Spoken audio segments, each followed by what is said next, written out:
ಇವತ್ತಿನ ವಿಡಿಯೋದಲ್ಲಿ ತುಂಬ ಮೃದುವಾಗಿ ತುಂಬ ರುಚಿಯಾಗಿ ರಾಗಿ ಇಡ್ಲಿ ಮಾಡೋದು ಹೇಗೆ ಅಂತ ನಿಮಗೆ ನಾನು ತೋರಿಸ್ಕೊಡ್ತಾ ಇದ್ದೇನೆ.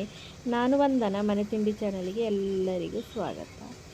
ರಾಗಿ ಇಡ್ಲಿ ಮಾಡಲಿಕ್ಕೆ ನಾನಿಲ್ಲಿ 1 ಲೋಟ ರಾಗಿ ತಗೊಂಡಿದ್ದೇನೆ.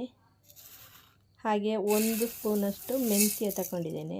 ಹಾಗೆ ದೋಸೆ ಅಕ್ಕಿ ತಗೊಂಡಿದ್ದೇನೆ ಅದೇ ಲೋಟದಲ್ಲಿ 1 ಲೋಟ ಉದ್ದಿನಬೇಳೆ.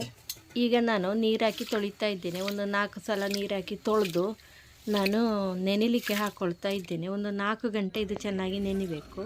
ನೆನೆಲಿಕ್ಕೆ ಹಾಕಿ ಒಂದು 4 ಗಂಟೆ ಆಯಿತು. ಈಗ ನಾವು ಇದನ್ನು ಮಿಕ್ಸಿ ಜಾರಿಗೆ ಹಾಕ್ಕೊಳ್ತಾ ಇದ್ದೇನೆ. ಮಿಕ್ಸಿ ಜಾರಿಗೆ ಹಾಕಿ ನುಣ್ಣಗೆ ರುಬ್ಬಿಕೊಳ್ತಾ ಇದ್ದೇನೆ. ನೋಡಿ, ರುಬ್ಬಿ ಎಲ್ಲ ಆಯಿತು. ನಾನೀಗ ಇಡ್ಲಿ ಹಿಟ್ಟನ್ನು ಕೈಯಲ್ಲಿ ಮಿಕ್ಸ್ ಮಾಡ್ತಾ ಇದ್ದೇನೆ. ಮಿಕ್ಸ್ ಮಾಡಿದಷ್ಟು ಚೆನ್ನಾಗಿ ಹುಳಿ ಬರ್ತದೆ ಹಿಟ್ಟು. ಇಡ್ಲಿ ಹಿಟ್ಟನ್ನು ರಾತ್ರಿ ಅರ್ದು ಹುಳಿ ಬರಲಿಕ್ಕೆ ಇಡ್ತಾ ಇದ್ದೇನೆ. ನೆಕ್ಸ್ಟ್ ಡೇ ಮಾರ್ನಿಂಗ್ ನೋಡಿ, ಹಿಟ್ಟು ಚೆನ್ನಾಗಿ ಉಬ್ಬಿ ಬಂದಿದೆ. ಇಡ್ಲಿ ಹಿಟ್ಟನ್ನು ಚೆನ್ನಾಗಿ ಕೈಯಲ್ಲಿ ಮಿಕ್ಸ್ ಮಾಡಿದರೆ ಇಡ್ಲಿ ತುಂಬ ಸಾಫ್ಟಾಗಿ ಬರ್ತದೆ. ನಾನಿಲ್ಲಿ 1 ಸ್ಪೂನಷ್ಟು ಸಕ್ಕರೆಯನ್ನು ಹಾಕ್ಕೊಳ್ತಾ ಇದ್ದೇನೆ. ರುಚಿಗೆ ತಕ್ಕಷ್ಟು ಉಪ್ಪು ಹಾಗೆ ಹಾಕಿ ಚೆನ್ನಾಗಿ ಮಿಕ್ಸ್ ಮಾಡ್ತಾ ಇದ್ದೇನೆ. ಮಿಕ್ಸ್ ಮಾಡಿ ಇಡ್ಲಿ ತಟ್ಟೆಗೆ ಎಣ್ಣೆಯನ್ನು ಸವರಿ ಇಡ್ಲಿ ತಟ್ಟೆಗೆ ಹಿಟ್ಟನ್ನು ಹಾಕ್ತಾ ಇದ್ದೇನೆ.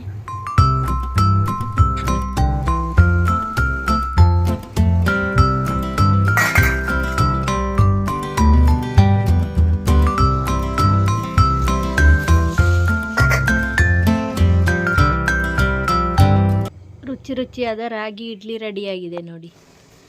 ಈ ಥರ ರಾಗಿ ಇಡ್ಲಿಯನ್ನು ನೀವು ಮಾಡಿ ನೋಡಿ. ಹಾಗೆ ಇವತ್ತಿನ ವಿಡಿಯೋ ಇಷ್ಟ ಆಗಿದ್ದರೆ ಲೈಕ್ ಮಾಡಿ, ಶೇರ್ ಮಾಡಿ, ಸಬ್ಸ್ಕ್ರೈಬ್ ಮಾಡಿ. ಸಿಗೋಣ ಮುಂದಿನ ವಿಡಿಯೋದಲ್ಲಿ. ಅಲ್ಲಿವರೆಗೂ ಧನ್ಯವಾದ.